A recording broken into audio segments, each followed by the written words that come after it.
Saya pernah mendaftar di eToro sejak lama. Dulu saya menggunakan eToro untuk trading forex dan CFD.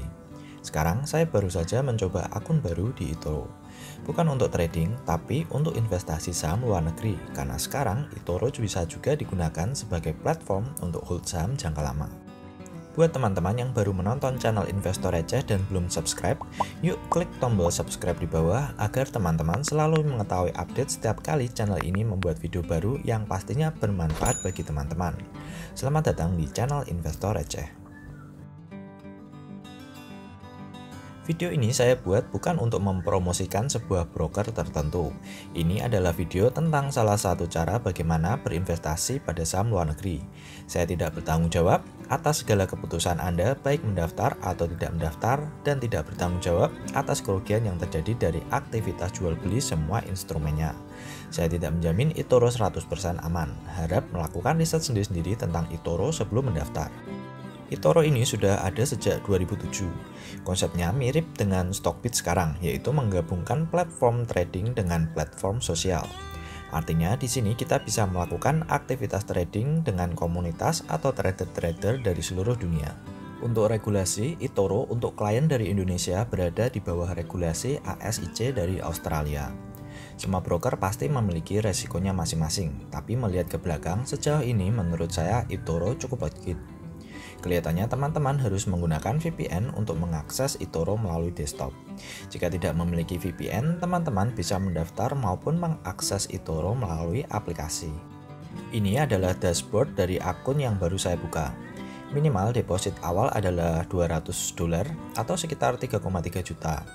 Untuk deposit saya menggunakan metode transfer antar bank lokal. Sangat mudah. Teman-teman hanya memilih bank lokal teman-teman dan transfer antar bank seperti biasa. $200 hanya deposit awal saja. Setelah itu deposit minimal adalah $50. Proses deposit menggunakan bank lokal ternyata cukup cepat. Hanya beberapa menit dana sudah masuk ke akun kita. Untuk withdraw, eToro charge $5 dengan minimal tarik $30. Jumlah ini jauh lebih murah jika dibandingkan dengan biaya withdraw dari sekuritas lainnya seperti DriveWealth yang tarifnya sekitar $35. Pastikan teman-teman menggunakan bank, akun, dan nama yang sama ketika melakukan deposit dan withdraw untuk menghindari masalah kecocokan data. Kembali ke dashboard, di sini saya memiliki dua saham, Facebook dan Aurora Cannabis, masing-masing $50. Biaya untuk jual beli saham adalah gratis, kecuali Anda menggunakan CFD akan ada biaya lain. Nanti akan saya jelaskan bedanya CFD dengan investasi saham. Kemudian di bawah ini kita bisa lihat dana tunai yang tersedia, yaitu $100. Total dana yang saya gunakan untuk membeli saham $100. Saat ini portfolio saya minus $5,26 dan total equity atau total posisi portfolio sebesar $194,74. Kelihatannya eToro akan charge $10 per bulan setelah 1 tahun tanpa aktivitas. Jadi teman-teman wajib terus aktif di eToro untuk menghindari hal ini. Salah satu kelebihan yang sekaligus menjadi kekurangan eToro bagi para investor adalah fleksibilitasnya yang tinggi. Platform eToro sangat memudahkan kita untuk membeli semua instrumen, baik itu saham, komoditas, hingga kripto. Bisa beli maupun jual dengan mudah. Kita juga bisa dengan mudah menggunakan leverage atau tidak menggunakan leverage. Kemudahan-kemudahan ini akan membuat kita lebih banyak godaan untuk tidak berinvestasi dan malah melakukan trading. CFD atau Contract for Difference itu seperti trading forex tapi dengan instrumen saham. Jadi CFD dikhususkan untuk trading, bukan investasi. Teman-teman otomatis masuk ke mode CFD jika saat membeli saham teman-teman menggunakan leverage lebih dari 1 kali. Leverage fungsinya untuk melipat gandakan keuntungan dan kerugian. Jika Anda menggunakan leverage 2 kali, maka keuntungan $10 akan menjadi $20. Hal yang sama juga berlaku saat Anda loss. Saya sangat tidak menganjurkan untuk menggunakan leverage. Saya jamin dana Anda akan lebih cepat habis menggunakan leverage. Cara menghindari sistem CFD sangat simpel. Saat teman-teman input order beli, pilih leverage 1 kali. Teman-teman tidak akan dikenakan biaya overnight tanpa menggunakan leverage. Jika teman-teman menggunakan leverage, maka teman-teman akan dikenakan biaya overnight daily dan weekly yang jumlahnya semakin besar sesuai dengan besarnya leverage dan dana yang digunakan. Teman-teman juga bisa memasang stop loss dan take profit di sini.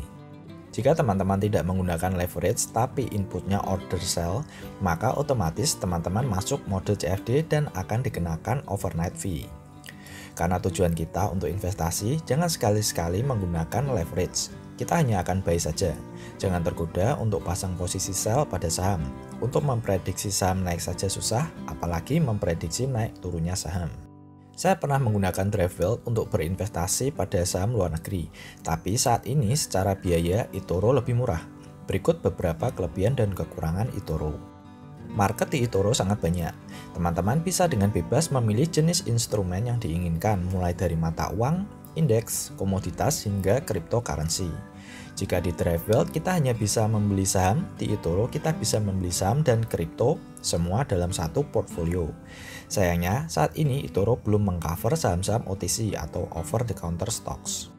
Dollar based investing, artinya teman-teman bisa membeli saham secara fraksional, tidak perlu full satu lembar saham. Minimal beli adalah $50. Contohnya saham Facebook saat saya beli, harga per lembarnya di sekitar $157. Saya bisa mendapatkan 0,32 lembar dengan menggunakan $50. Bandingkan jika menggunakan sistem di Indonesia di mana minimal beli satu lot atau 100 lembar. Sistem dollar based ini sangat cocok bagi kita yang ingin mempraktekkan sistem nabung saham, di mana kita bisa rutin membeli saham yang sama tidak peduli semahal apapun sahamnya. Dengan membeli saham baik itu satu lembar atau pecahannya, setiap investor juga berhak mendapatkan dividen yang dibagikan oleh saham yang dimiliki. Jadi eToro walaupun belum mendukung dividen reinvestment plan, cocok untuk teman-teman yang ingin membeli saham-saham yang rutin membagikan dividen. eToro memiliki metode deposit dan withdraw yang mudah. Kita bisa memilih metode deposit menggunakan kartu kredit, wire transfer, PayPal, hingga local bank transfer. eToro akan menggunakan metode withdraw yang sama dengan saat Anda melakukan deposit. Jadi jika Anda deposit menggunakan PayPal, maka saat withdraw juga wajib menggunakan PayPal. Pastikan tidak melakukan deposit dan withdraw dengan nama bank yang berbeda. Berbeda dengan Drivewell yang charge teman-teman $2,99 per saham dan 0,99 di bawah satu lembar, eToro tidak mengenakan biaya untuk membeli saham. Hal ini akan sangat membantu para investor untuk menghemat pengeluarannya. Kelebihan lain dari eToro adalah sudah sangat dikenal di Indonesia. Saya sendiri sudah tahu eToro sejak 2010-an, dan saya amati hingga kini eToro semakin berkembang.